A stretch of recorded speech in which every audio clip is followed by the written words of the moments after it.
श्री हरिराय जी द्वारा विरचित निष्काम लीला ग्रंथ के अंतर्गत कल हमने ये विषय देखा कि कैसे भगवान की जो लीलाएं हैं उनके अंदर हमें अप्राकृतता का भाव करना चाहिए, और जो ब्रजभक्त हैं उनके अंदर भी हमें वो भगवद रूप हैं और भगवान के आनंद गुण धर्म से वो परिपूर्ण हैं, इसलिए उनके हृदय का भी जो भाव है वो भी शुद्ध है।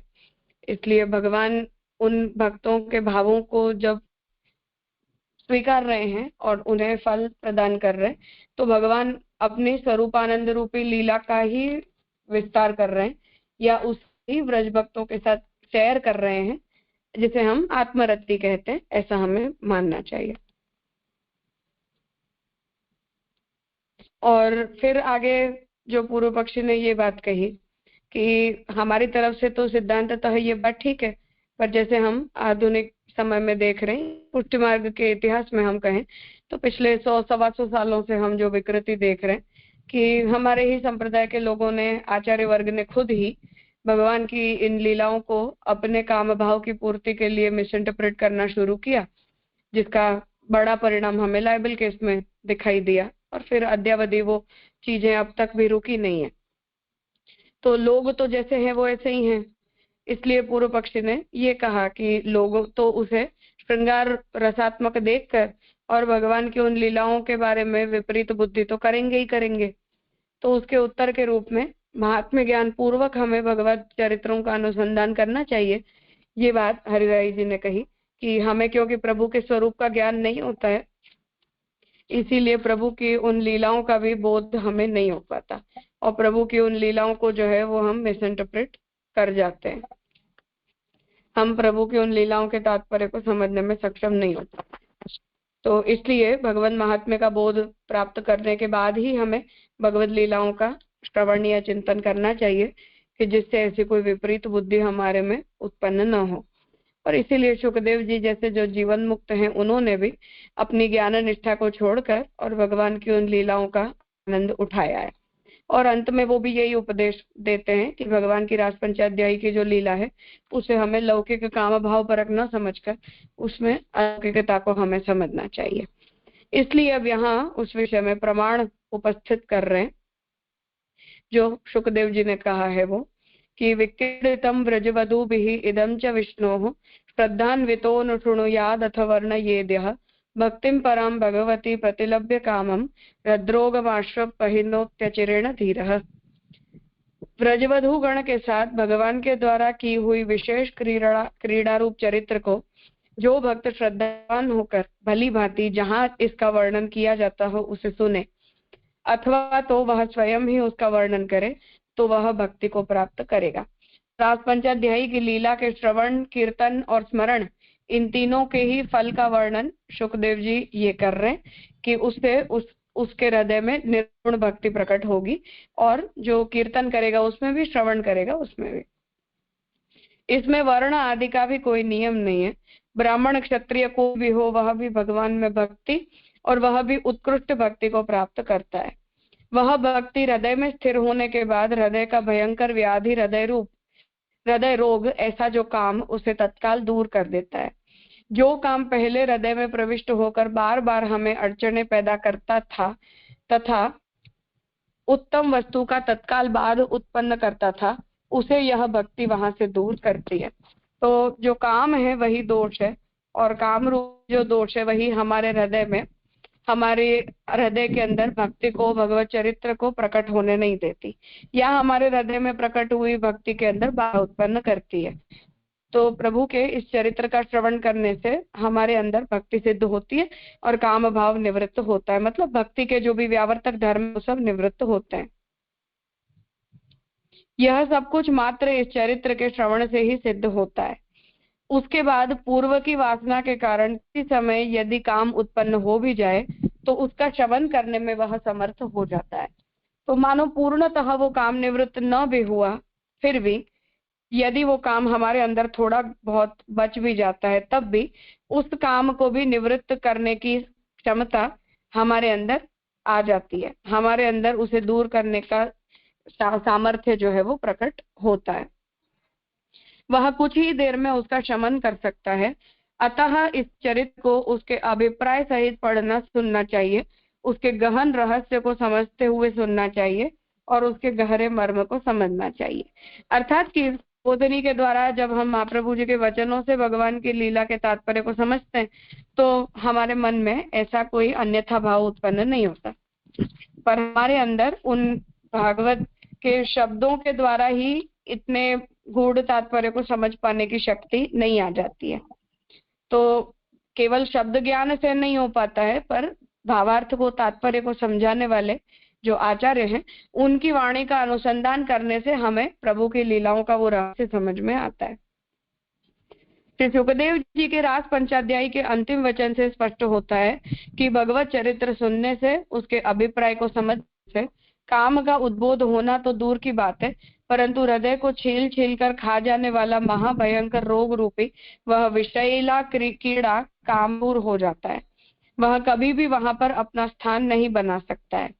इस प्रकार प्रकीर्ण लेख की समाप्ति के समय श्री हरिराय चरण आज्ञा करते हैं कि श्रीमदाचार्य दासेन हरिदासेन रूपितः स्वाचार्य वाक्यानांच एवैष प्रसीदतु।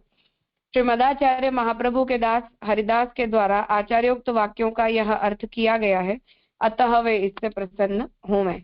तो इस प्रकार हरिराय जी, ये बहुत बोल्ड राइटअप है टेक्निकली, क्योंकि इन विषयों को आजकल हम अब अपने आसपास देख रहे हैं, या जब लाइबल केस हुआ उस समय में हमें ये पता चला कि लोग ऐसी भी विपरीत बुद्धि कर सकते हैं, ऐसा भी सोच सकते हैं। तो जो चीज हमारी कल्पना का विषय थी उसे हमने तो कलयुग के काल में सत्य होते देख लिया, पर हरिराय जी की ये दूरदर्शिता है कि उन्होंने पहले से ही इस बात का विचार किया, जैसे महाप्रभु जी ने किया कि भविष्य में उत्तम गुरु प्राप्त नहीं होंगे तो संप्रदाय को व्यवस्था मिलनी चाहिए, लोग वंचित नहीं रहने चाहिए। उस तरह हरिराय जी की भी ये दूरदर्शिता है कि अपने यहाँ भक्ति काम पर भगवत लीला का अर्थ न समझकर उनके विपरीत अर्थों को प्रकट करने वाले लोग भी उत्पन्न होंगे, इसलिए उस विषय में हमें सैद्धांतिक स्पष्टता करनी चाहिए। इसलिए ऐसी दूरदर्शिता के साथ हरिराय जी ने इस ग्रंथ को प्रकट किया है, और हमें आपके इन वचनों से ये बात समझनी चाहिए कि ये कितना सीरियस इंटरप्रिटेशन है। मतलब हरिराय जी को ये कितना सावधानी बरतने योग्य कार्य लग रहा है कि हम जैसे लौकिक जीव हैं, प्राकृत है, विकृत है, कब हमारे मन में, कब हमारे चित्त में प्रभु और प्रभु के कार्यों के विषय में ऐसी विपरीत बुद्धि प्रकट हो जाए, उसका कोई भरोसा नहीं। तो जैसे हम वार्ता में देखते हैं कि उन्होंने ठाकुर जी से ये कह दिया कि आप अपनी सैया भी नहीं संभाल सकते, तो वहां वो सेवकत्व का बोध हमारा निवृत्त हो गया, हमारे हृदय में वो सेवकत्व हट गया। तो ऐसी सब विपरीत बुद्धि, कब हमारी बुद्धि हमें क्या चमत्कार दिखा दे उसका कोई भरोसा नहीं। इसलिए जब तक हम महाप्रभु की वाणी से जुड़े रहते हैं, महाप्रभु ने जो भगवत लीलाओं का तात्पर्य किया है उसका जब तक हमें हमारे अंदर अनुसंधान बना रहता है, तब तक ऐसी विपरीत बुद्धि से हम बच सकते हैं। अन्यथा क्षणिक भी ऐसी विपरीत बुद्धि यदि प्रभु की लीला और प्रभु के चरित्र के विषय में की जाए, उसका अनुकरण करना या अपने आप को भगवत तुल्य बताकर और प्रभु की उन लीलाओं का अपनी काम वासना की पूर्ति के लिए दुरुपयोग करना, ये तो कल्पना बाहर की बात है, पुष्टि मार्ग में घोर अपराध है, पाप है। ऐसे लोगों को नरक में भी प्रभु जगह नहीं देते। पर क्षणिक मात्र विचार भी जो है वो हमें भक्ति मार्ग से च्युत कर देता है। इतनी सावधानी से यहाँ श्री हरिराय जी हमें ये बात समझाना चाह रहे कि इसीलिए अपने यहाँ इस बारे में ये मर्यादा रखी गई है कि प्रभु की जो ये प्रौढ़ लीलाएं हैं, उन लीलाओं का चिंतन हम जब तक अपरिपक्व अवस्था में हो, या हमारी बुद्धि जब तक प्रभु के महात्म्य को पूर्णतया ग्रहित न कर पाई हो, तब तक हमें प्रभु की इन लीलाओं का श्रवण, चिंतन या अनुसंधान जो है वो नहीं करना चाहिए। जब हमारी बुद्धि परिपक्व हो जाए, प्रभु के महात्म्य का हमें पूर्णतः ज्ञान हो जाए, हमारी बुद्धि इस विषय में स्पष्ट हो जाए, उसके बाद ही हमें प्रभु की इन प्रमेय लीलाओं का चिंतन जो है वो करना चाहिए। तो इस तरह यहाँ ये ग्रंथ, दोनों ग्रंथ जो एक दूसरे के साथ जुड़े हुए थे, वो यहाँ संपन्न होते हैं। कुछ पूछना हो इस बारे में तो आप लोग पूछ सकते हैं।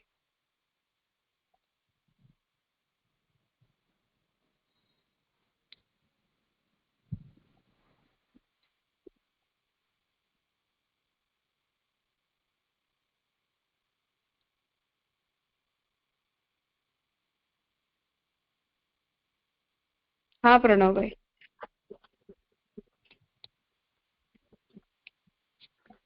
प्रणाम राजा। ये जो अभी तो अंत में जो संदर्भ आया वो तो स्पष्ट है, पर ऊपर पूर्व में मतलब अभी नहीं, पर बहुत एक दो क्लास पूर्व में एक उसके संदर्भ में प्रश्न था। हाँ बोलो ना, कोई बात वहां पर मतलब श्री हरिराय महाप्रभु जी ने शायद तो विद्वान मंडन में से वो ये बात बताई थी कि किस प्रकार से श्रृंगार रस को वह अपने अनुसार उत्तम उत्तम मानते हैं, और उसके उसके लिए शायद सुबोधिनी जी का या वह एक ये भी दिया था कोटेशन। तो प्रश्न उस संदर्भ में ये था कि श्रृंगार मतलब ये रासलीला और उसके अंतर्गत श्रृंगार रस का उनका उत्तम मानना, उस पक्ष को उनका जो विप्रयोग परम फल या अंतरम परम फल का पक्ष है उसके फ्रेमवर्क में कैसे देखेंगे?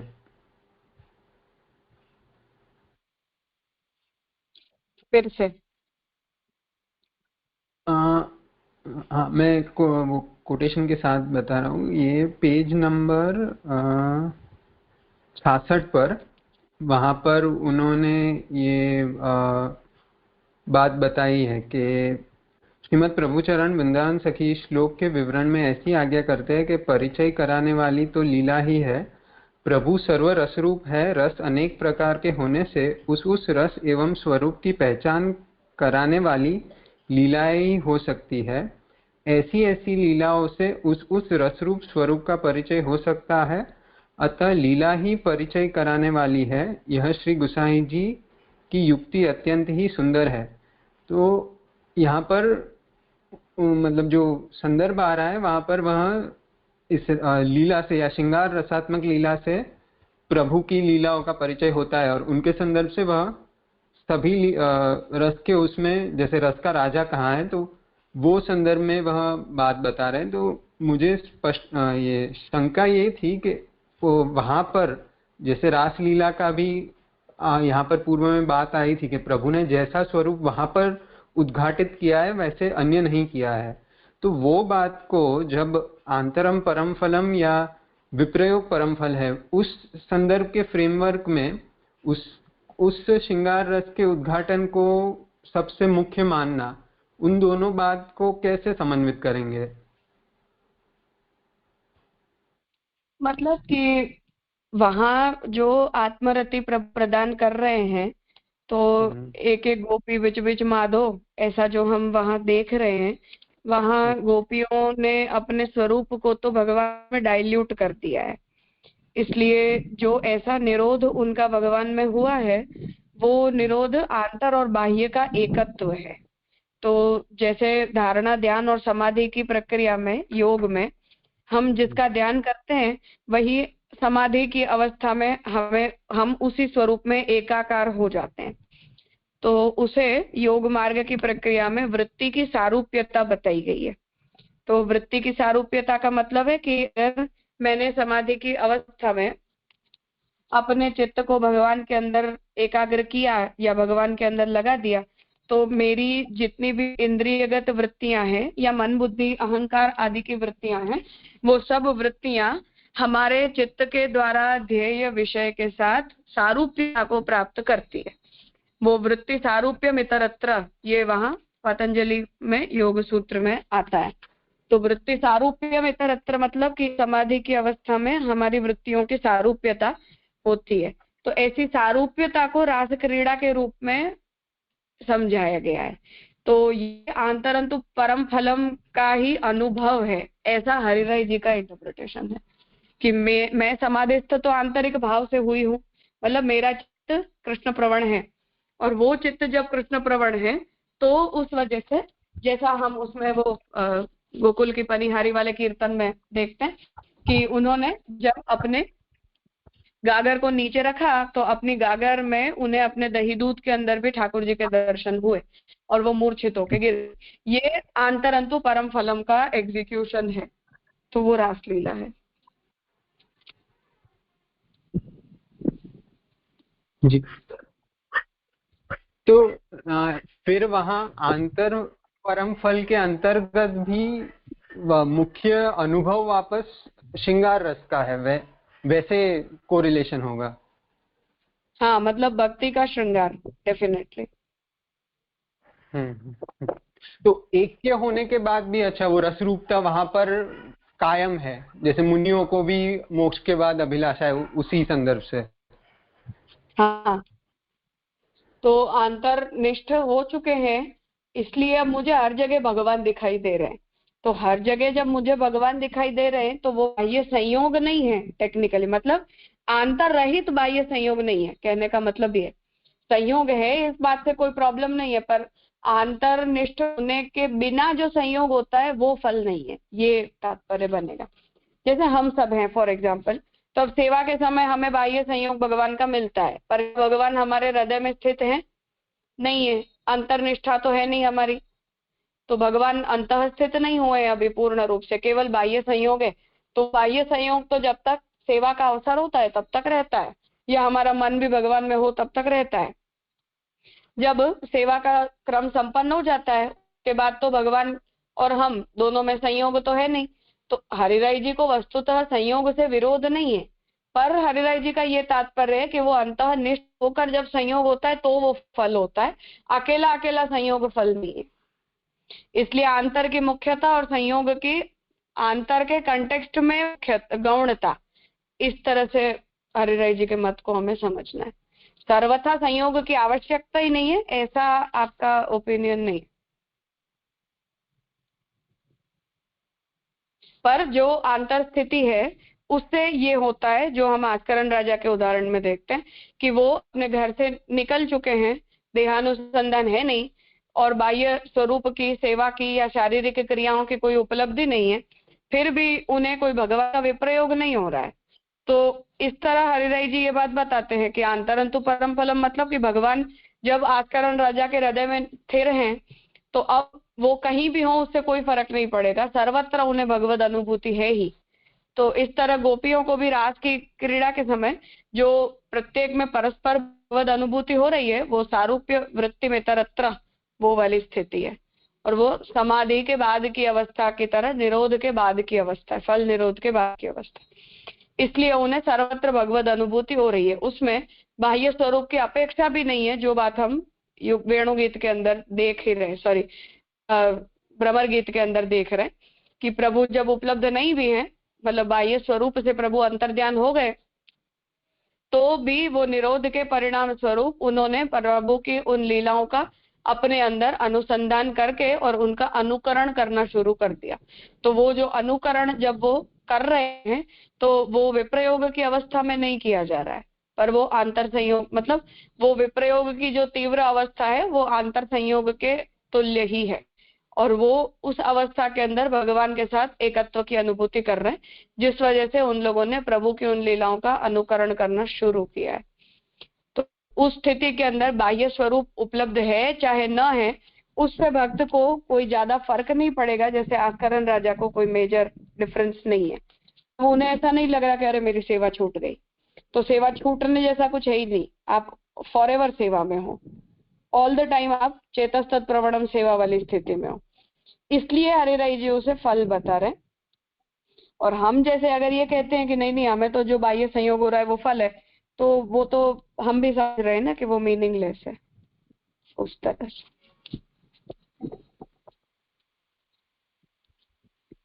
जी, क्योंकि प्रश्न इसलिए हो रहा था कि वहां पर रस उद्घाटन की बात आ रही है, तो वो मतलब वहां पर जो बाह्य रस है उससे भी परम कोई अनुभूति आंतर रस के उद्घाटन से हो रही है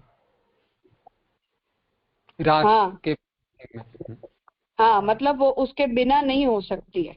तो यदि वो पूर्णतया चेतस्तत् प्रवणम सेवा की तरह भगवत निरोध की अवस्था में यदि वो नहीं होते, तो क्या भगवान उन्हें अपनी लीला के लिए बुलाते, या क्या भगवान उन्हें अपने साथ अपनी आत्मरति का फल प्रदान करते? नहीं करते। तो उससे वो केवल बाह्य संयोग फल नहीं है, पर अंतःनिष्ठा पूर्वक सर्वत्र भगवत अनुभूति फल है। तो वो संयोग और विप्रयोग दोनों ही स्थितियां उस भक्त के लिए फिर ऑलमोस्ट एक सी है। मतलब वो विप्रयोग ऐसी बाह्य अनुभूति, सॉरी, मतलब बाह्य अनुभूति के अभाव में वो विप्रयोग ऐसा नहीं है कि भक्त को कोई कमी महसूस होती।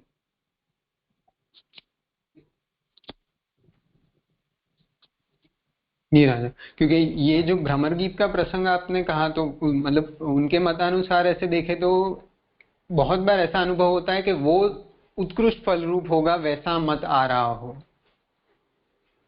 हाँ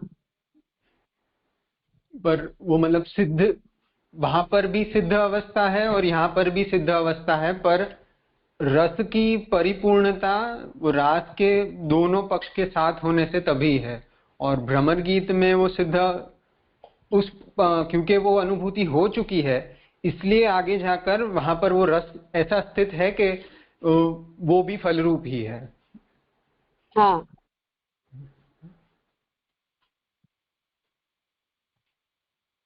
जी राजा, प्रणाम। हम्म।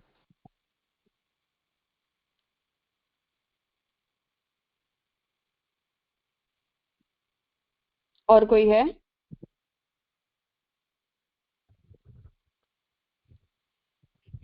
और ये राजा जो अंत में बात आई, मतलब ये तो स्पष्ट है, खाली ऊपर मतलब इसी में पूर्व शंका जो इसके पूर्व कल आई थी, वहां पर यही कहा कि जब तक ये लीला का अर्थ समझ ना आए तब ये लीला का अगर कोई मतलब पढ़ेगा या समझेगा भी तो उसे लौकिक विषयता ही होगी, मतलब वो इस श्रवण का अधिकारी ही नहीं है एक तरह से। और यहाँ पर कह रहे हैं कि वो अर्थ अगर समझ में आए और जब प्रभु का महात्म्य स्पष्ट हो इस लीला का, तब वो पढ़ेगा तो उसके अंदर अगर कोई विकृति बच गई होगी तो वो भी निवृत्त होगी। मतलब महात्म्य के समझ और न समझ कर श्रवण का भेद है। हाँ, मतलब कि उत्तम पक्ष तो यही है कि महात्म्य ज्ञान पूर्वक अपना अधिकार जब सिद्ध हो जाए उसके बाद ही प्रभु की इन लीलाओं का हमें चिंतन करना चाहिए, उससे पहले हमें नहीं करना चाहिए। पर जैसे हम जैसे लोग हैं कि अभी तक कोई ऐसी पूर्ण निर्गुणता हासिल हुई नहीं है, फिर भी अपनी अच्छी कच्ची अवस्था के अंदर अगर हम उनका चिंतन कर भी रहे हैं तो हमारे अंदर उस काम भाव का शमन कर पाने की योग्यता या सामर्थ्य हमारे अंदर भी आ जाएगा अगर महात्म्य बोध के साथ हम करेंगे। चाहे हमें उसकी फल रूपता या उसकी उत्तमता न समझ में आती हो, पर हमें प्रभु की ये लीला है और प्रभु की प्रत्येक लीला शुद्ध उत्तम ही होती है, इतना भी अगर हम भाव रखें तब भी अपनी दुर्बुद्धि नहीं बनेगी।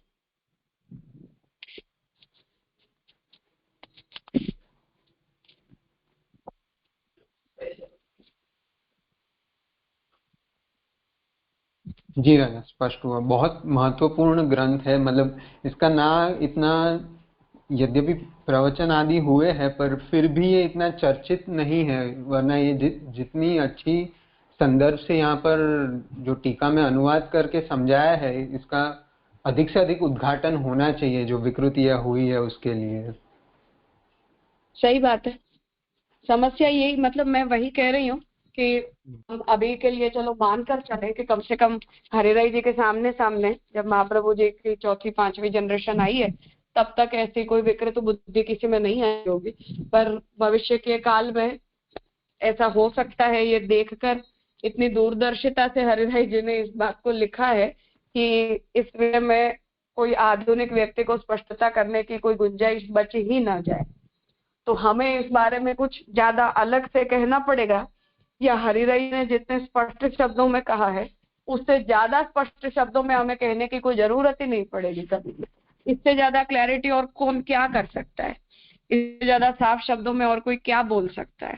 तो अगर इतनी स्पष्टता होने के बावजूद भी किसी व्यक्ति को नहीं समझ में आ रहा है या वो ऐसी ही विकृत क्रियाओं के अंदर जुड़ने के लिए तैयार हो जा रहा है, तो उसे हमें अज्ञानता भी नहीं कहना चाहिए, वो उस व्यक्ति की मूढ़ता है। अंधकार भी बहुत छोटा शब्द है, पर वो आसुरी जीव है ऐसा ही हमें बोलना पड़ेगा। बोल्ड, बहुत बोल्ड राइटिंग है ये। आज के जमाने में हम सोच नहीं सकते कि इतने साफ साफ शब्दों में ये बात कह दे, पर फिर भी हरिराई जी ने सांप्रदायिक स्पष्टता कर दी है। इसलिए सिद्धांततः तो इस बारे में कोई शंका के लिए कोई स्थान ही हरिराय जी छोड़ नहीं रहे। और व्यवहार की जहां तक बात है, वहां तक तो कोई भी ग्रंथों को पढ़ने में अपने संप्रदाय के लोगों ने और आचार्य वर्ग ने कोई रुचि कभी भी उपस्थिति नहीं की है, इसलिए उन्हें उसी का दुष्परिणाम भुगतना पड़ रहा है। भुगतेंगे, मतलब अभी नहीं भुगत रहे तो जब जहां उनकी गति होगी वहां जाकर भुगतेंगे। जी राजा। और महाप्रभु जी के वार्ता जी में जो अजगर और चींटी का प्रसंग है वैसे। हाँ बिल्कुल, कल गुरु पूर्णिमा है ना, इस बात को ज्यादा सोचना चाहिए सब लोगों को।